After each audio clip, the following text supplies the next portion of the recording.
Here we have a short training video on how to add purchase invoices directly into Xero.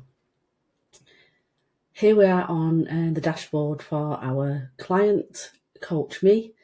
So it's Adele Sorensen trading as Coach Me. On the dashboard we've got here, this is where we're going to add the bank. There's the invoices that we've added earlier. Now this is bills, as Xero calls them, but they're purchase invoices. So we can go to either add a bill here on the dashboard, or you can go business, bills to pay.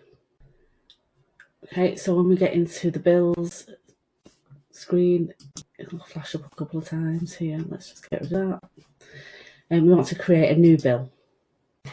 So here are the purchase invoices I've got for Adele. I'm going to move those over to another screen so I can copy directly into Xero. So our first one is from F. Larson. The description, I'm just going to copy that. We've got the net amount is 234.38 and the account. So photography services for advertising and promotion, I would put to advertising and marketing. There is VAT on the invoice of £46.87. Xero's got £46.88, so we're a penny out. And I'll show you how to adjust for a penny on a later video. So we want to approve that bill.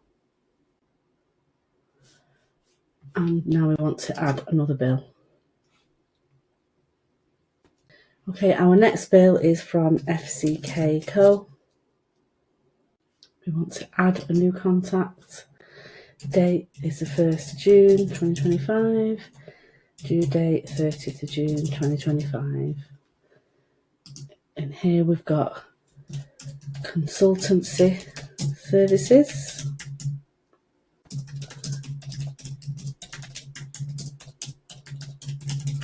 So I'm just copying all this information directly from the invoice we've received from the supplier.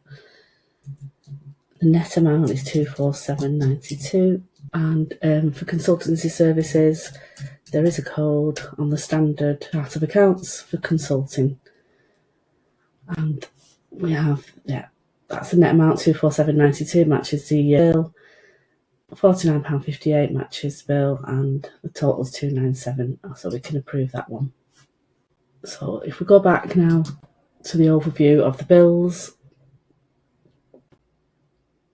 and we can see here we've got those two bills waiting payment, ready to be reconciled in the bank account once we've loaded the bank statement. So we go to the dashboard and you can see them there as well. So that is our short training video on how to add purchase invoices directly into Xero.